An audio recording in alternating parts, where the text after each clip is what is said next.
Colleagues, dear all, it is my pleasure to welcome you to this side event.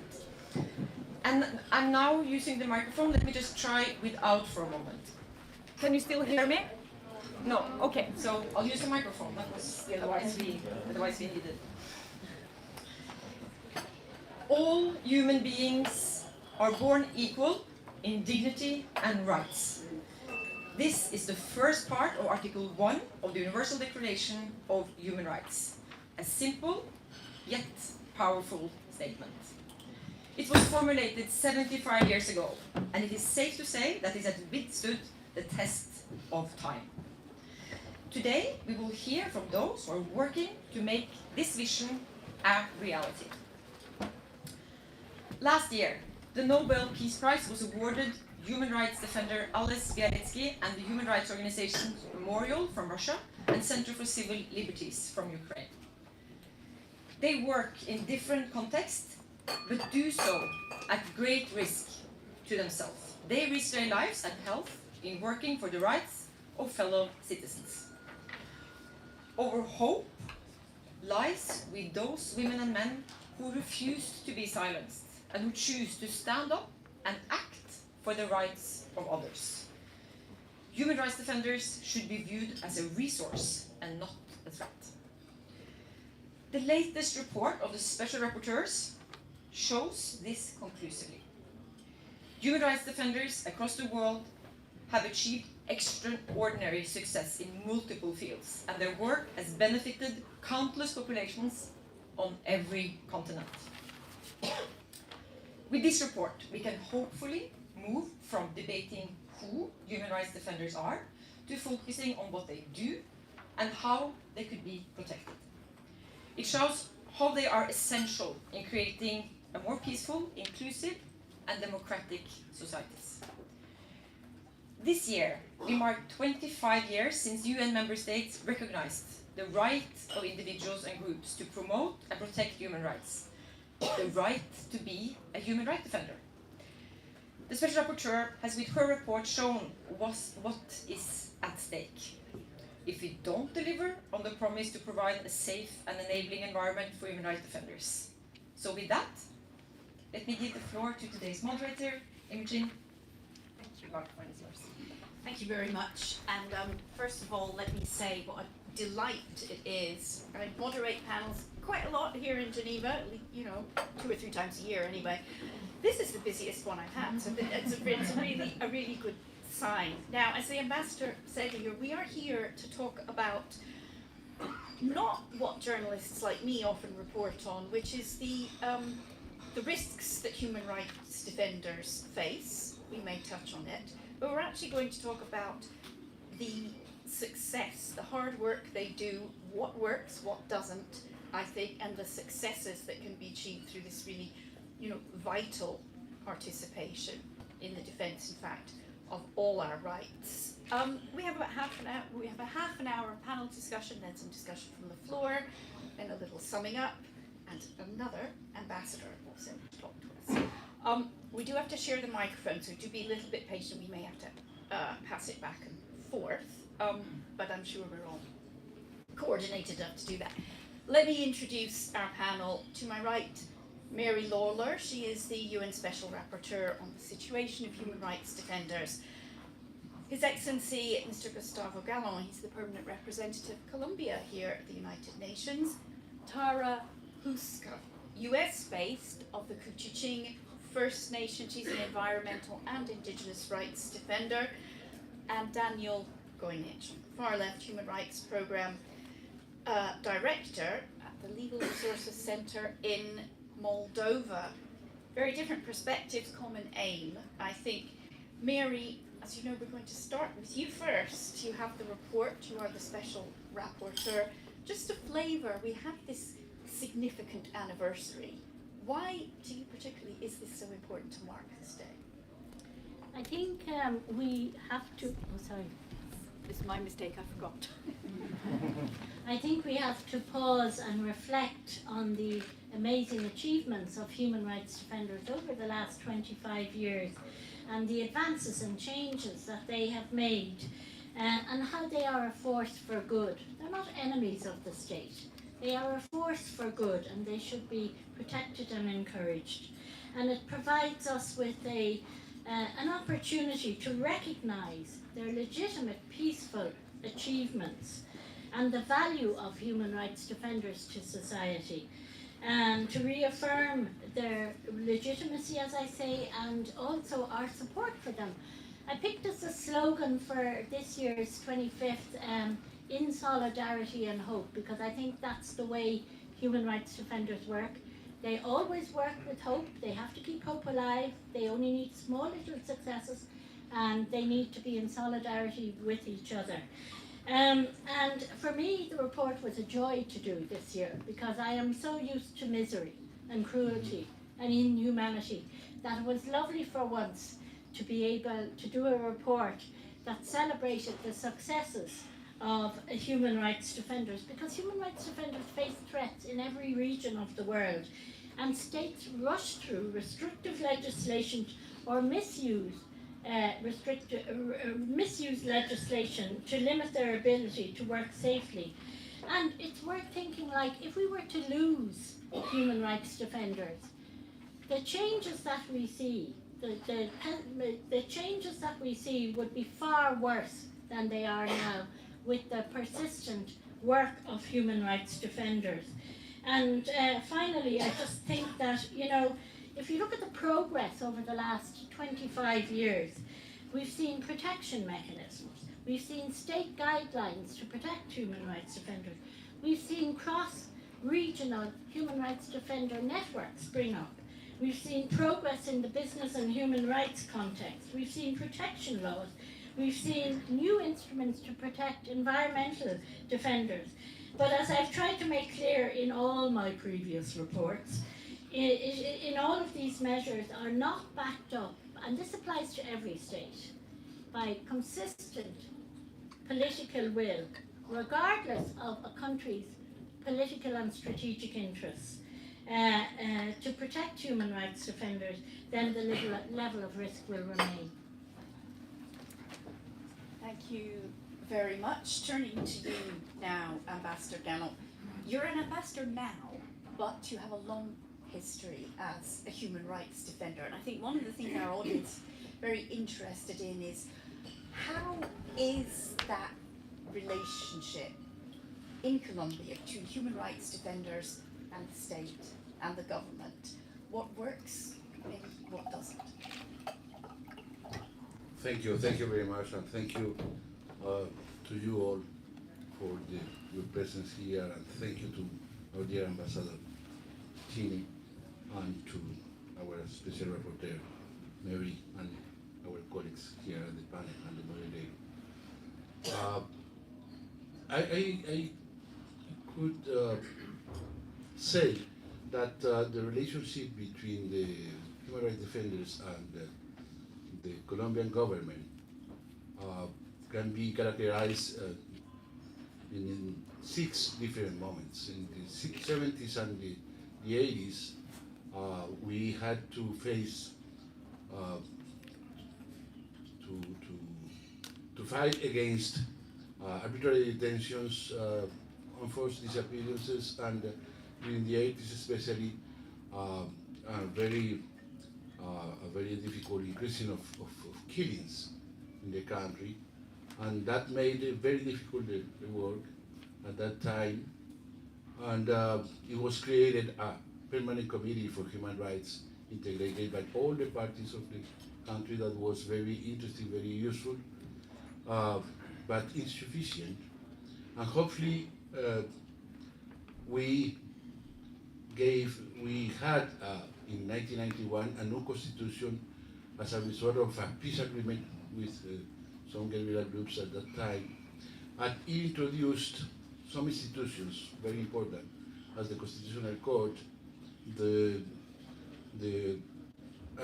judicial action called tutela action, in order to protect human rights, constitutional rights, the ombudsman, the Colombian ombudsman, the people's defender is the name in Colombia, and the the recognition of the constitutional character of international treaties of human rights. That was very important for the protection of human rights defenders, as well as the action developed by some of our organizations before international mechanisms for the protection of human rights, like the Human Rights Commission here, the Inter-American Commission, and the Inter-American Court in the United States, and in Costa Rica, in order to obtain judicial protection, international judicial protection for the people. The situation continued to be very, very difficult, and killings increased and even doubled at that time. And then we knew a new period in the 2000, the first decade of 2000s, with a harassment from the government against human rights defenders. The actions against human rights defenders before were made by paramilitary groups and others, but in this third period, the action against human rights defenders was oriented by the government itself, and we survived with the important help of the international community present in Colombia. And before that, it was created the Office of the High Commissioner in Colombia, the United Nations High Commissioner for Human Rights in Colombia. That was very, very important. And after that, a fifth period was in recent years, in the since 2010 until 2016, the accompaniment of the peace process by the government with the most important group, the FARC in Colombia. There was an agreement, and this agreement integrated very important statements and principles on human rights. And right now we are in a sixth moment where some human rights defenders have been integrated into the government in order to develop important tasks. It's not my case, especially, but other people more important than me in the country.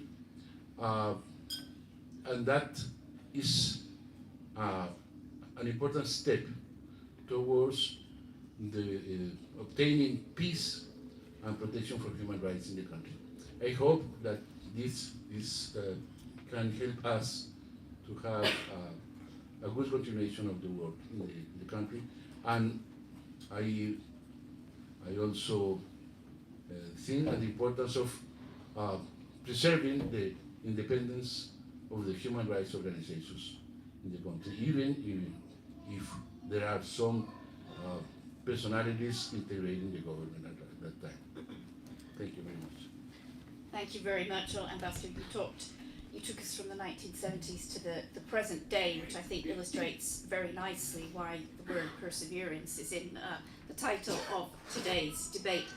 Tara and then Daniel, both of your organisations are mentioned in Mary's report as having success, and I think that's something that there are a lot of human rights defenders in the audience here, obviously, so as well as diplomats. They would like to hear a bit about the work, the successful work that you have done. So Tara, I'm going to pass the microphone to you first. And then Vieux, j'envoie une education point to take a question. My name is Tara. I'm very fan from Kuching First Nation.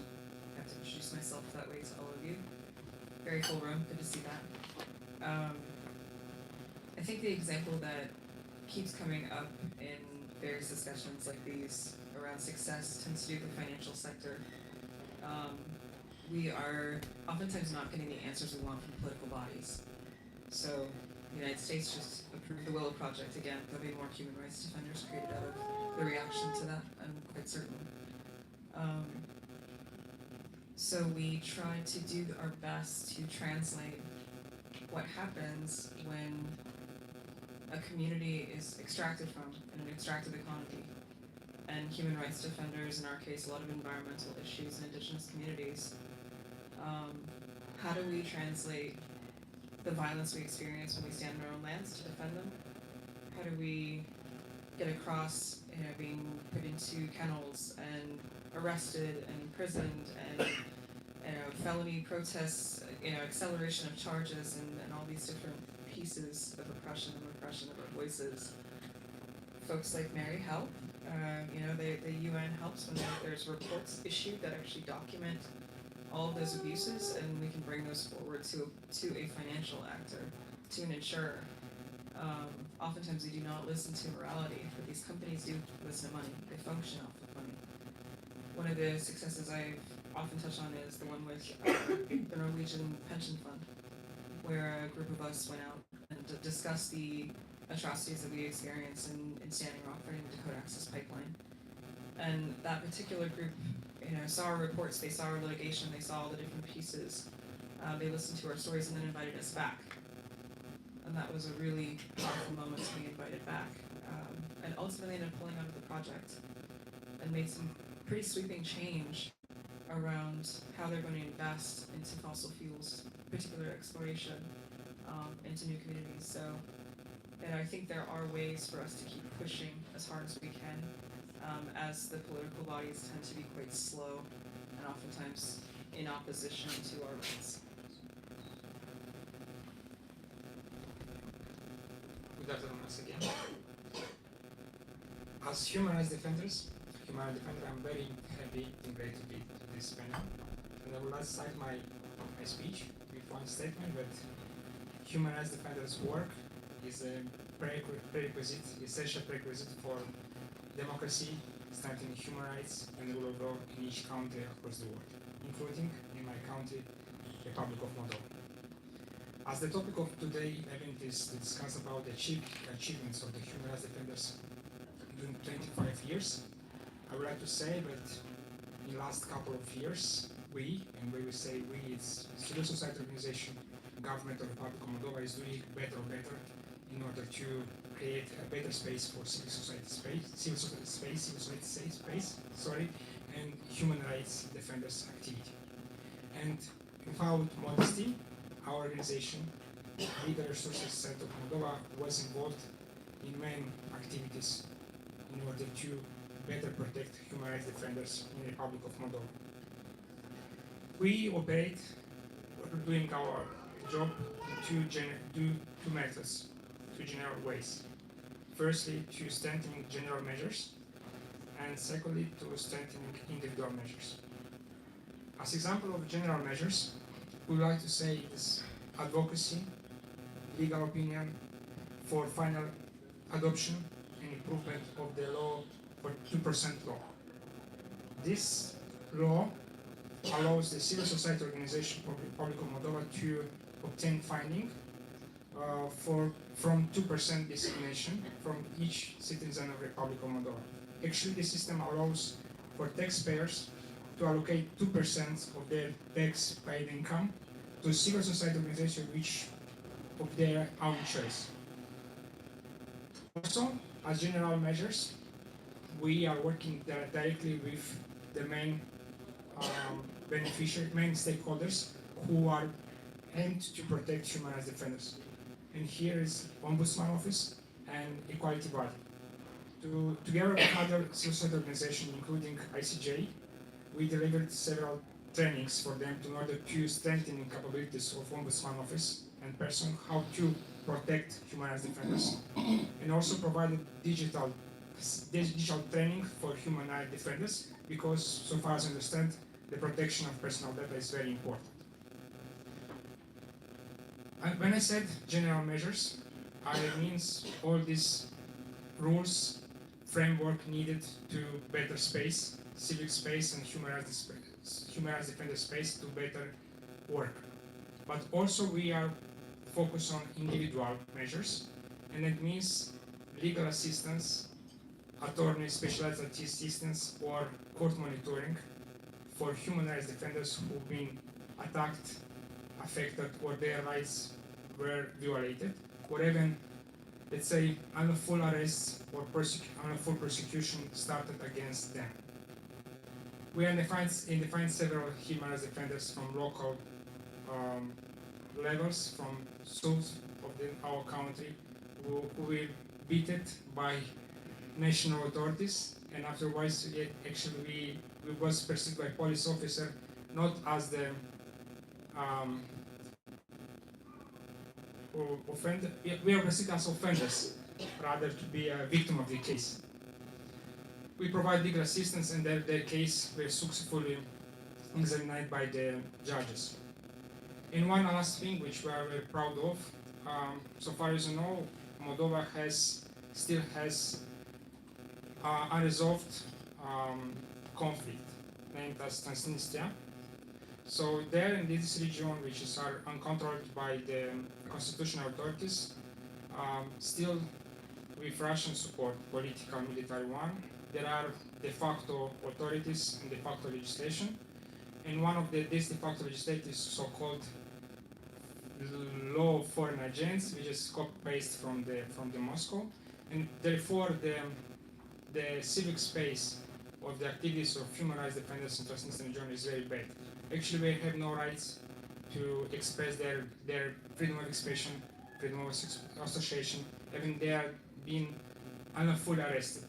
And our organization is trying to help them, actually to temporarily reallocate them from the left side of the Dnistru to the right side of the Dnistru, whereas constitutional authorities control and give them a chance to relax, if need, or even to further continue their activities in their very comfortable and legal framework. Okay, thank you very much. Mary, quite interesting. All three of the panelists here, they very interesting examples from their own countries' different situations. But they all three mentioned that it is important to have the support of the international community, special rapporteurs like you, and so on, which is quite interesting for me personally, because the next time one of my editors in London says, yeah, but what does it really do? I could maybe, point to a few examples, but you have your report now. We heard a couple of examples from these two organisations, but give us a little bit more of a flavour of the main findings. Well, I mean, I'm sold on human rights defenders. I don't think that there's anybody in the world more dedicated and courageous in carrying out the work that they do to help build civil and just society and work for the rights of others. So the achievements come in a wide range of areas. Changing laws, getting people out of prison, providing humanitarian aid, exposing corruption, which is a human rights issue and needs to be seen as one, and for some human rights defenders just continuing their work under immense pressure is in itself an achievement. We've seen striking victories and successes which have been achieved by women human rights defenders over the last 25 years.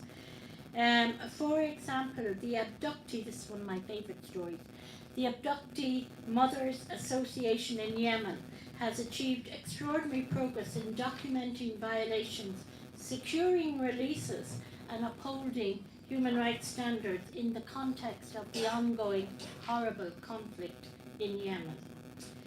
And of course, women defenders need to be protected and supported to do this type of work, and that's one of the reasons that I'm so pleased to see the launch of the Women, Peace and Humanitarian Fund last year, a joint UN financing mechanism designed to support women human rights defenders and NGOs in 32 crisis-affected countries. And we have to remember that repression is usually a measure of effectiveness when it comes to human rights defenders. If they weren't being successful, nobody would bother them. And they're targeted, they're criminalised and jailed and physically attacked because of this success. And it's because they are making positive changes that they are attacked. And it rarely happens overnight. This is, that's why we have persistence in the beginning, as Ambassador knows himself. We go back a long way, very long way, but change doesn't happen overnight. it takes years and years of NGOs working together in solidarity with each other, trying to advocate with their states, trying to improve their societies. And it's perseverance that does it, and building allies and networks that will help both protect them and make some positive change. Now, we know that many states are failing in their obligations to protect human rights defenders despite the agreement that they made 25 years ago. And I do think that one of the easiest things that states can do, because we often see governments smearing publicly human rights defenders, one of the easiest things they can do is for the government and officials to acknowledge and recognise the legitimate peaceful work of human rights defenders, and after that work to put in place policies and laws that will help to protect them. And you know, there's enough recommendations going back to the year 2001 from multitude of my previous special rapporteur, defender, rapporteurs. You know, there's nothing new in all of this. You know, it's public recognition, it's laws and it's policies, and it's being consistent and not deciding on your own little list of who or who you won't protect. Thank you very much. Ambassador, I'd like to ask you, because as Mary pointed out, the climate for human rights defenders is, even in some of the most advanced democracies, not fantastic at the moment. We hear in Western democracies, we've heard phrases recently like enemy of the people, lefty lawyers, etc., etc. What, from your point of view, because you can now see it from both sides, you're an ambassador here at the United Nations, you've been a human rights defender, what specifically could the UN do better to support human rights defenders? The action of the UN and of the international community as a whole is crucial, is very important for protecting human rights defenders. That has been our experience in Colombia. Without your support, we couldn't do anything. And that was experienced in the 80s, as I mentioned before. There was a moment where we didn't have internal resources in order to really protect the people, so we decided to explore, not only to explore, to see how the treaties and the international obligations made by the government could be effective by informing the international bodies, the Human Rights Commission, before the Special Rapporteurs, the Inter-American Commission on Human Rights, inviting the Inter-American Commission to visit the country, etc. And the situation started to change. It had not changed enough, but it started to change because we were able to, with your support, to install in the country an observatory of the situation, a permanent observatory of the situation. And so there was a moment when the authorities realized that the situation couldn't continue in the same way, and they were seen by the international community. And so modifications of internal law were adopted, orientations to protect human rights defenders also were adopted. All these things in combination with negative attitudes, always, because the situation is very, very, very complex, and the crisis of human rights in the country is very deep. But I would like to emphasize the importance of the international action always for the activity of human rights defenders. Let me say also that doesn't mean that the situation in Colombia is good right now. The situation continues to be very difficult, especially because of the killings of human rights defenders and social leaders last year they were killed, according to the figures of the People's Defender Office, 215 social leaders killed by different organized groups in the country, and 7 of them considered as human rights activists. Other of them are also human rights defenders, but the office classified them in this category of human rights activists. So this situation must change, and I hope that with the new policy of the government, the aspiration of obtaining a total peace in the country based on human rights, and with the support of the international community, the special rapporteurs, the Human Rights Council, and the other bodies around the world, we can achieve, we can obtain really an improvement, a real improvement in the human rights situation in the country. Okay, thank you very much. Tara and Daniel, I think I'd like to ask you, there are probably lots of young people around the world who are looking at their society, community, country, thinking, I'm not happy with that. That's not right. That should change. But they might be a bit frightened. They might think they might be a bit lonely. They might think nobody's going to listen to them. What advice would you give? And from your own personal experience, how did you get support? And how do you stand up to some of the real smears and criticism and repression sometimes that is directed towards human rights defenders? I mean, the simplest answer is you can. You can do something about it. We all can. Right? And for young folks, it's their world that's coming. Our collective worked with thousands of people over the years leading up to our most recent pushback against a tar sands pipeline through our community, through our drinking water, through our wild rice beds, through our culture and our survival. We worked hard on developing community, showing them the ropes of how do you engage in advocacy, what are the different pressure points, what are what's at stake here, right? What are the treaty obligations that we're talking about? What's the UN Declaration on the Rights of Indigenous People? What are we talking about when we're talking about cultural genocide? What do those mean? What does that actually mean?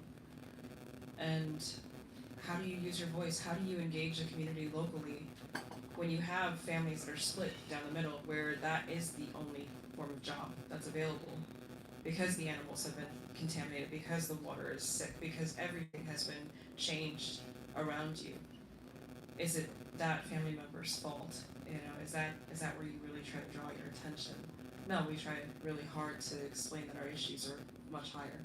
That they're with the corporate entity that's doing this to our communities. How do we push back against the narrative? We create our own media collectives. We put out our own stories. We work with NGOs to help uplift that message. We had to do the hard work of trying to keep track in the legislature of who's trying to show up at 11:30 at night in the state legislature and pass a felony protest bill.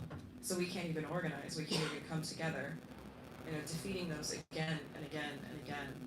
Engaging in the regulatory process, getting thousands and thousands of people to submit comments, have their voices heard. Even though we did submit 68,000 comments against our project and it was still unanimously approved by 5 people. How do you draw attention to a mechanism of oversight that 5 people can decide to put a carbon bomb through your community and violate your rights so openly and so? It was all leftists, lefty lawyers that were sitting in power, but yet that still was approved. And then I think that we tried really hard to show that there were many different forms of advocacy and different ways that people can be involved. And we brought the squad, the U.S. squad of young women that are in Congress to our resistance camp, where you're seeing so-called anarchists alongside so-called congresspersons and so-called biologists and suburbanites and all these different people and all these different ages, and they're all there for a united cause. They're there to protect the water. And really, in the messaging, I think we tried so hard, as we are so often painted as violent, even though the violence is being enacted upon us, right? And it's our communities that are going to suffer at the end. It's our communities that will deal with the contamination. It's our communities who are targeted for brutality by police or protecting these things, but also by workers who harm our women, our children, increase trafficking and drugs and all that. We are the ones that I think the violence is extracted upon or enacted upon, but we are always painted as the violent aggressors, protecting our lands. How do we show it's a movement of love? How do we bring in, I think we tried really hard to bring in our spirituality, our culture, why we were doing these things. I know that it's not just statistical analysis of climate crisis, it is our life that we're talking about, very simple messages. We cannot live without water, without soil, without air.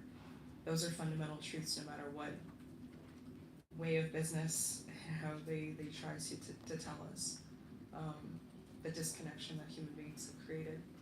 So we worked really hard on those pieces, and I think made space for the younger generation of really incredible resistance who come in all shapes, colors, genders, and yeah, just really powerful. It's exciting. I mean, it is exciting to see that connectivity between us. Dan. Thank you for your question. And responding to it, I would like to say that the general rule which applies in the case of Moldova is creation of the trustable relationships and partners. For instance, in Moldova, we create a coalition of open-minded CCOs, which together, in case of need, we made different kind of appeals, declaration, joint legal opinions, in order to send to the public authorities in case if there are some needs which affect the human rights in our country. Also, we create a strong relationship with mass media and journalists, because via journalists and mass media we can go to each citizen of our country and to explain him, her or them about the main issue in the stake. Also, we create strong relationship with the ombudsman person and the equality body,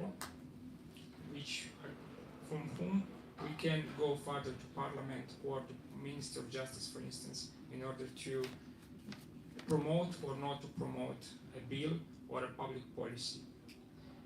In case if such measures do not apply or do not touch the tangible results, of course we are going to the international community via submissions, communication as we send to the United Nations Rapporteur, or using other UN mechanism or Council of Europe mechanism. Also, we are very in touch, usually are in permanent touch with the international donors from our country in order to explain what is going on and what kind of public policy could affect the reality or the democracy will affect rule of law in our country.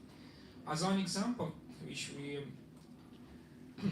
received from Hungary, this was very experienced and now is especially and positively applies to Moldova. Our organization annually launch a radiography, a so-called radiography of the attacks against civil society organization in the Republic of Moldova. Actually, it's a joint document in which all data, declaration, hate speech from politicians, from so-called bloggers, journalists, or different kind of attempts which towards human rights defenders are there.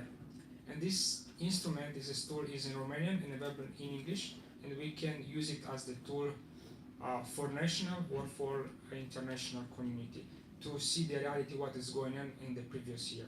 For instance, we are in process of launching this radiography for previous year. So yeah, we might invite all of him to see what is going on. Good, good. Okay, well that brings us to the first half. I have to say, listening to both of you, I thought that was just so fascinating. Both very successful, very, very organised work you're doing, very different styles. Really, really interesting. So I mean, a lot to unpick and take away from that. It's time for the audience to participate. We've got a couple of, yes, Lithuania, I think, is yeah, and we have to take the countries first, but I won't forget the other people with their hands up. Lithuania, and then I think we have an intervention from the United States. And I need somebody to pass the microphone. Thank you. Thank you very much. This is the 25th anniversary. I guess this is a very good chance to maybe to not only to celebrate but to recognize, as I was very glad to hear, this very, very important element to recognize human rights defenders, that they work they do. We see many problems, we see many challenges that you face, but recognize this is a chance. For us, when we came to the Human Rights Council, human rights defender, protection of human rights defenders was one of the key elements, and this was even before the war in the Russians' war in Ukraine started against Ukraine. And we look at the now we host quite a lot of people come and human rights defenders coming from Russia, from Belarus. We're also very much concerned about human rights defenders who help victims of war in Ukraine, and their work, that the conditions that they work, the assistance that they must get. But my question is a little maybe to the panelists about the Human Rights Council, because we are here very close, and we are an emergency Human Rights Council. How the Human Rights Council, maybe what would be your views? How the Human Rights Council could work on the safer environment for human rights defenders. We have some formal actions, we have some, but how this could be also maybe, what would be your suggestions and your ideas? So thanks. Okay, thank you. And then I think we also have intervention from the United States.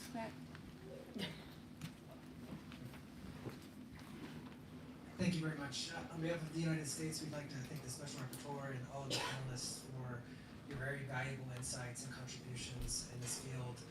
There are obviously lots of challenges that we all need to work towards, including my own country, the United States, and your insights and observations here are very much appreciated. It's clear that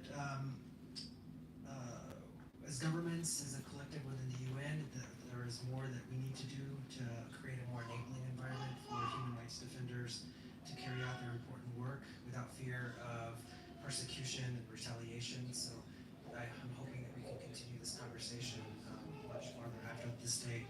The question I have has to do more with the role of social media and the way social media should or should not be helping to protect human rights defenders. What should social media do, while also keeping in mind the protections needed for freedom of expression? Thank you.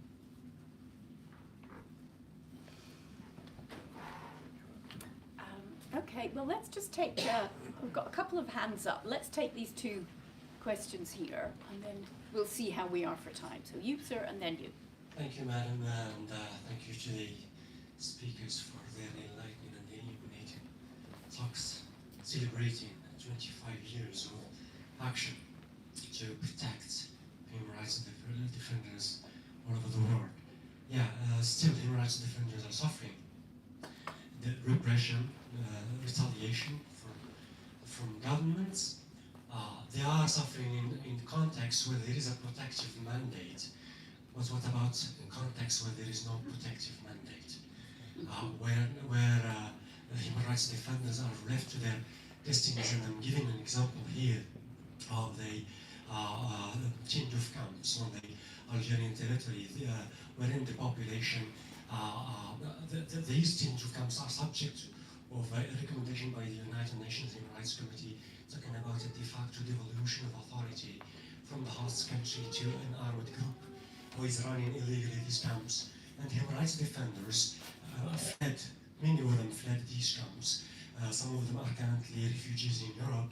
And unfortunately, and here I'm addressing a question to Madam Special Rapporteur, some of them tried to reach out to your team and want a meeting with you, but they couldn't really get any feedback from your side. They've sent emails, and some of them met you even earlier. So far, they could not really meet you to bring to your attention their suffering, which is a real source of concern for even their families.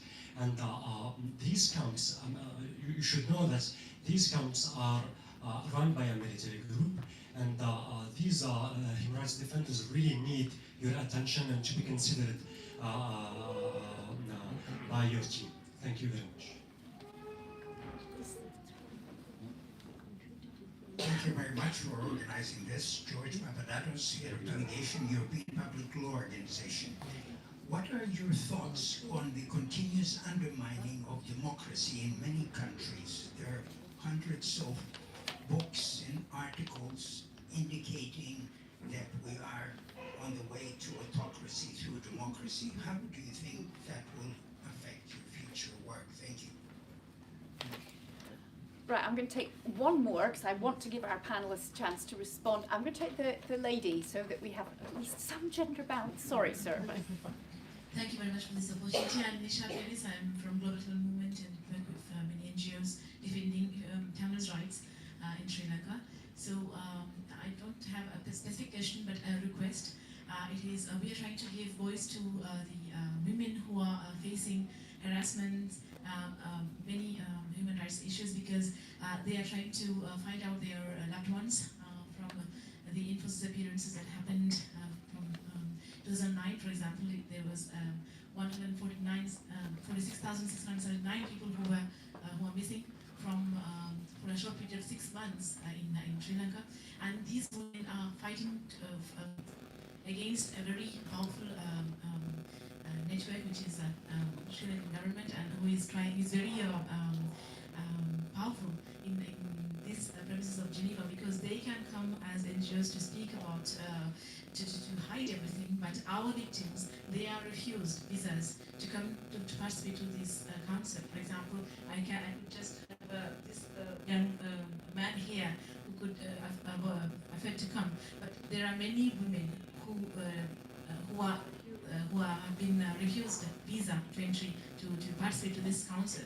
So I want to know if there is a possibility for the UN system to enable the authorities of Swiss to refuse visa systematically to the victims. Thank you. Okay, have the microphone back. So we had a lot of different questions there. See if I've got them all. I'm going to ask each of you can respond to the ones you want to respond to, and perhaps sum up a little bit what you take away from this discussion. But just a reminder, one question was about what more, that's from the ambassador from Lithuania, what more the Human Rights Council itself, and that of course means the member states, what more it can do. From the US, we had the question about the can of worms question about social media. We had a question about what happens when there appears to be no protection or protective mandate. We had a question about a trend towards the undermining of democracy, and we had a question about access basically to the UN mechanisms here in Geneva related to enforced disappearances. I'm gonna have the Special Rapporteur speak last. I'm gonna come to the human rights defenders first. You can fight amongst yourselves, which of you wants to speak first?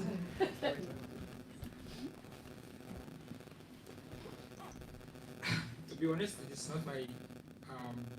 not my under expertise, but as general understanding of this subject, I would say as a recommendation that they should more deeper and in details heard our voices, because beside us, nobody knows what is the situation in the field, in their local, regional, or a national-wide level. That's why you need to strengthen the cooperation between, United Nations Human Rights Council and UN per se with human rights defenders. Consultation, they're strengthening the cooperation and heard each other about the common joint issues all countries facing right now. And of course, to mobilize civil society, I mean vice versa, to mobilize civil society to send more submissions, more communication, to be more open and to trust to the United Nations system. That's my view.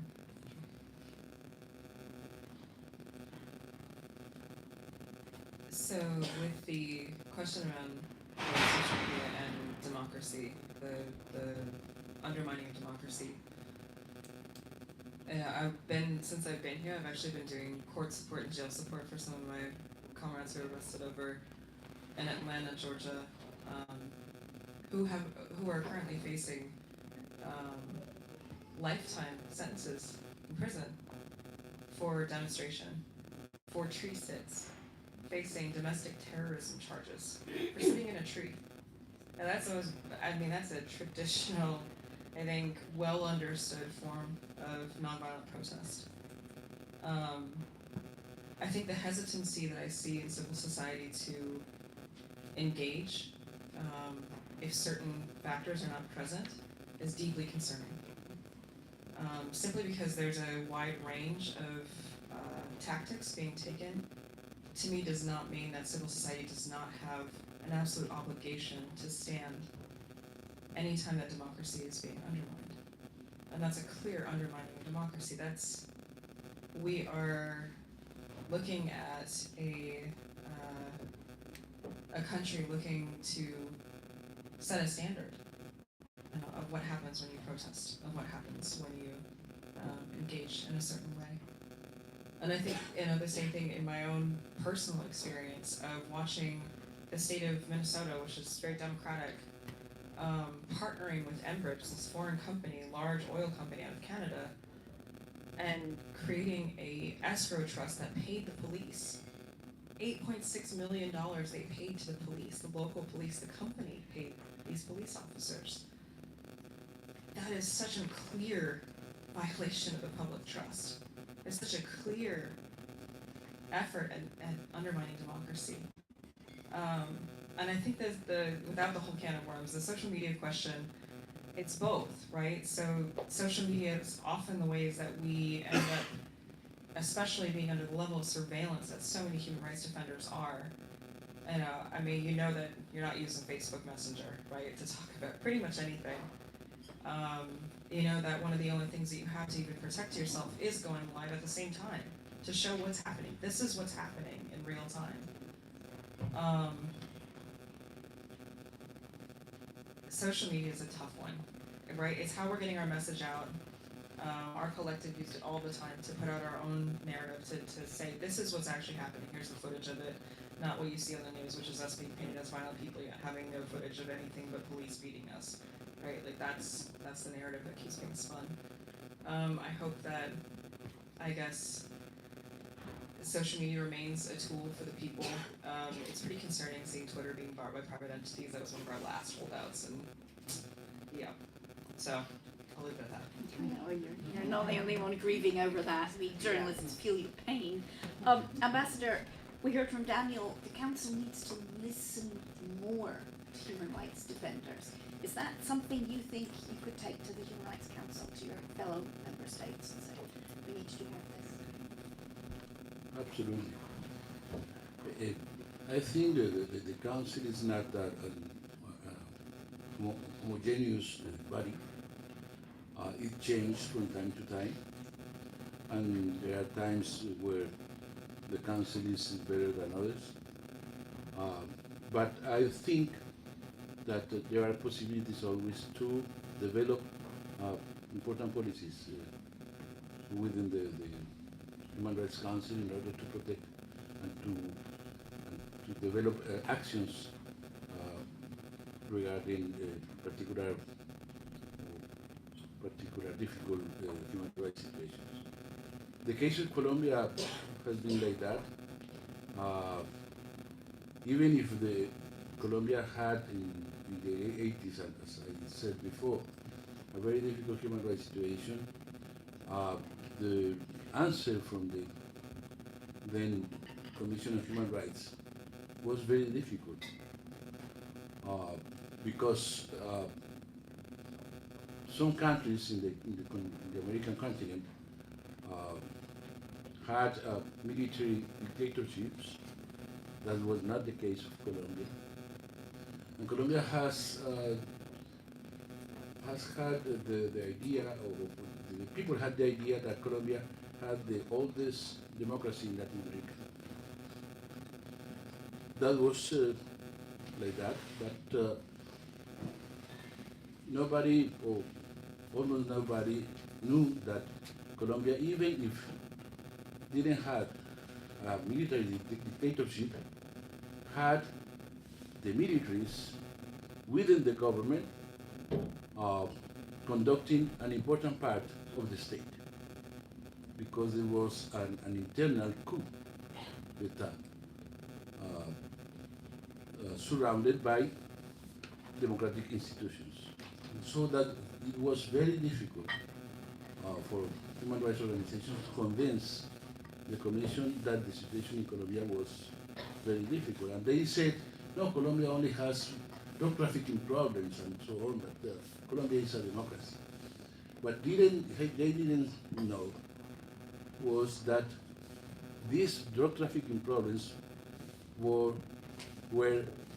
possible because Colombia had a very weak rule of law and a very bad protection for human rights.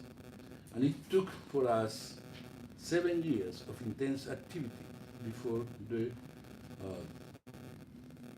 Commission of Human Rights, with the help of special rapporteurs who visited the country, who reported to the Commission what happened in Colombia year after year.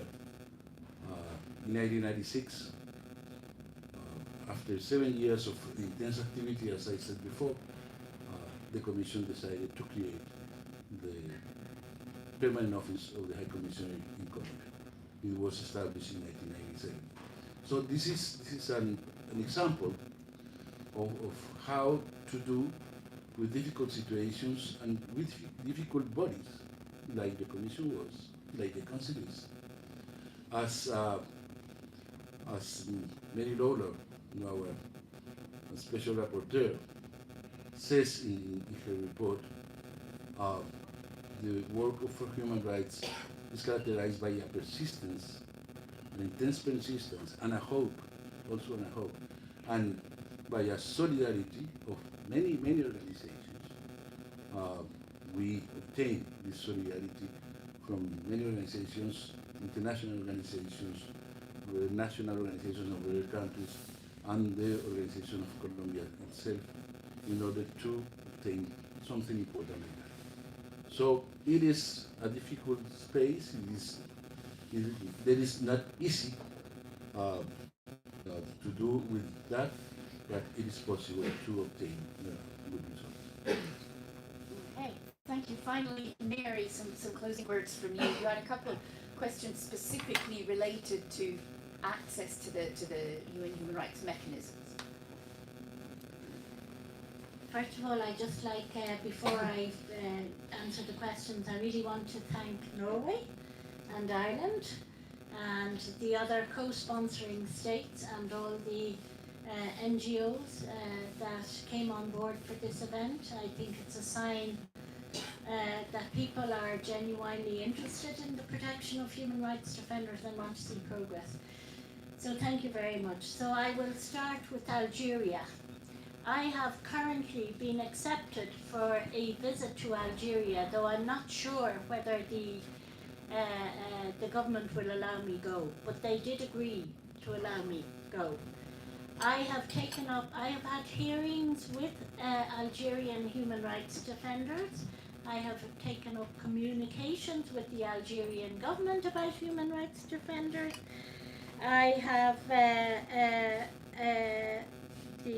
now, as I said, last year I was told, when I requested an official country visit, that it would be granted. But I'm not sure whether that that granting will be, whether they'll allow us. I just don't know. We have to wait and see. I personally have visited Tindouf, and I know what it's like. And I have interacted with both the government and the and NGOs at that time, both in Tindouf, in Western Sahara, and in Morocco, but not as special rapporteur. But because of my knowledge, granted, I'm supposed to cover the world, so I'm not an expert on anything. But because of the bit of knowledge I have in Algeria, we've been very careful and dedicated to trying to take up cases in Algeria. And anyone who has requested a meeting, I don't know where your email went, but if you request a meeting, you get it. If you go onto my website, if you are a human rights defender, now I can't meet people who aren't human rights defenders, but if you go onto my website, sordefenders.org, you look at contact, go down under contact, how to request a meeting, and put your name and your details there, and we will contact you. Honestly, it's that simple. So that's Algeria. So when it comes to the Human Rights Council, what I would like to see is, I suppose, that when quiet diplomacy fails, and I think first of all every state has to take its own individual responsibility. The Human Rights Council is a body made up of different states with different interests and all of that. So every state has to take its own responsibility for the protection of human rights defenders. I think every state should be trying to widen out the number of states that are willing to help protect human rights defenders. And states are best placed to talk to other states. It's what they do.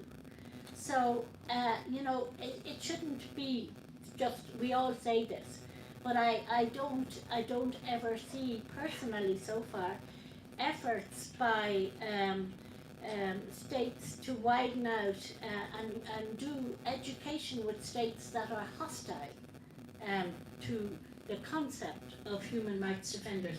So I would like to see that. I think also that because there are so many human rights issues at the Council, states are overwhelmed. There's no doubt about it. There's just so much to be done, and states have so many responsibilities. But I do think that human rights defenders is a cross-cutting area, and it should be recognised as a cross-cutting area in all of the issues that the Human Rights Council takes up. I think that when it comes to killings of human rights defenders, there should be a council statement condemning the killing. I mean, killings of peaceful people who are working for the rights of others should be a red line for the council. I also think that states should try and I thank Norway for leading on this, within their work on trying to protect human rights defenders, to try and make sure that those who are serving very long terms of imprisonment because of their peaceful human rights work are not forgotten about. We know of people who have been in jail for anything from a decade, which I take as a long-term sentence because I know it's long. I know 7 you could say is long, but 10 to 33 years. And it is appalling to think that people are rotting away in prison because of their human rights work being totally forgotten about. So I would like to see, and the UPRs, it would be great if in each UPR where there was an issue with human rights defenders, that states would raise the issue of protection of human rights defenders. And I would say to the contact group that we have tried to set up of those states that are willing to help protect human rights defenders, we need a bit of feedback. And you know, for us it's very important because it raises the issue of human rights defenders with the oppressive government, but it also gives hope to the human rights defenders if they see states willing to work with civil society and special rapporteurs to help protect human rights defenders. I won't say any more about social media because you know, we all know about, it's not that we all know about social media, but I certainly am the dinosaur about social media. And I don't do it, but somebody does it for me. But I have started to use it as an advocacy tool too, because in a couple of cases we got feedback from government on tweets, like the president of Honduras, it came back to a tweet of ours. Tweets went viral in India where human rights defenders had been charged, and they were subsequently, one of them was subsequently released. And in El Salvador there was a bill, and a parliamentarian brought up a tweet that we had done. So I certainly think that the social media is, it's the new way of communicating, and you just have to be in there. And you know, the bad things we all know about, but it gets quick information out quickly.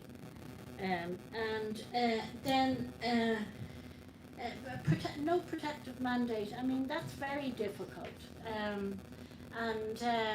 I don't have any answers there. I mean, I think you just have to keep slogging away at building your allies, building your networks, and trying to do human rights education.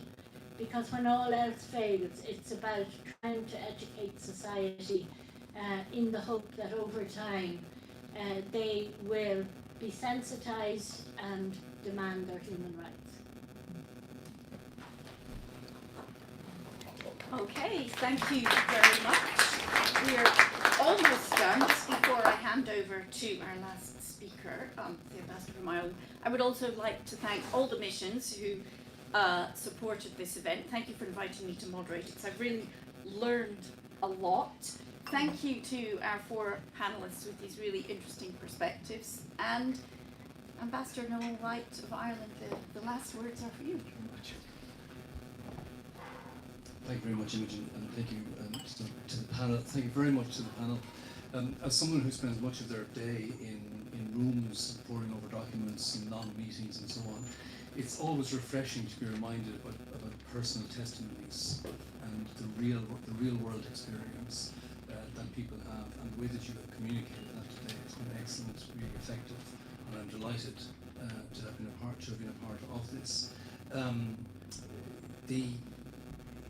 One of the lines that struck me in the report, Mary, was the point about success being a collective action.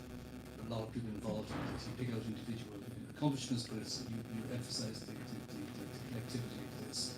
And I'm reminded by this when I see the nature of the audience here today. There are people from, albeit within the whole human rights scene and the UN scene, NGOs, officials, diplomats, God help us, less than two, and officials and others. And I think there's a very good mix here.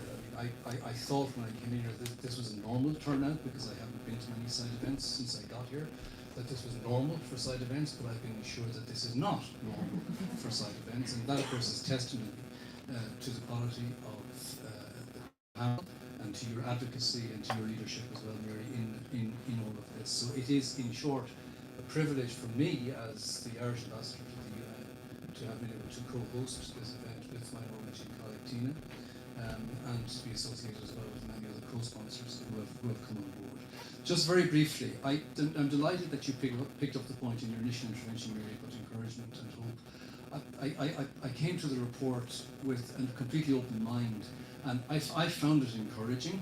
I work in an area in which, frankly, in my day-to-day life, success is not something that features prominently, to put it mildly.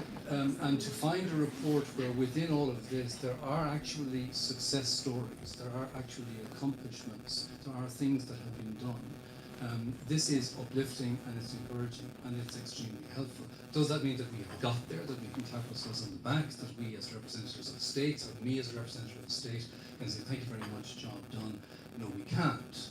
We don't get complacent about it, but we take encouragement from it nonetheless, and we expect as states to be held to account, and we expect no less. And this is something which you do, and you're absolutely right to do it, and we need to do it because it keeps us honest and it keeps us involved. The other word that seems to come through the whole time, it's like a river that runs through it, is perseverance. And I think through your work, Mary, if I can say this, if you'll allow me, your perseverance shines through, it is inspirational, and it helps us to keep going, and it makes it worth doing, and I think it's something that I personally and professionally want to thank you for, because it is key to any successes that are achieved in this area. So I, for what it's worth, I at least go forth from here today, encouraged, determinedly encouraged, but vigilant, not complacent, but determinedly encouraged, and that works for me on a Tuesday afternoon as we head back to that place. I hope it works for you. Thank you very much. Well, that was a great note to end on. That brings us to the end, really. Thank you all very much for coming. As I said, it's absolutely great turnout. A testimony to how important this subject is. And I've got one phrase, you had most of them that I would take away, but one phrase, and it came from you, Daniel. You said human rights defenders are an essential prerequisite for democracy, and that's the one I think I'm going to take away with me. Thank you very much.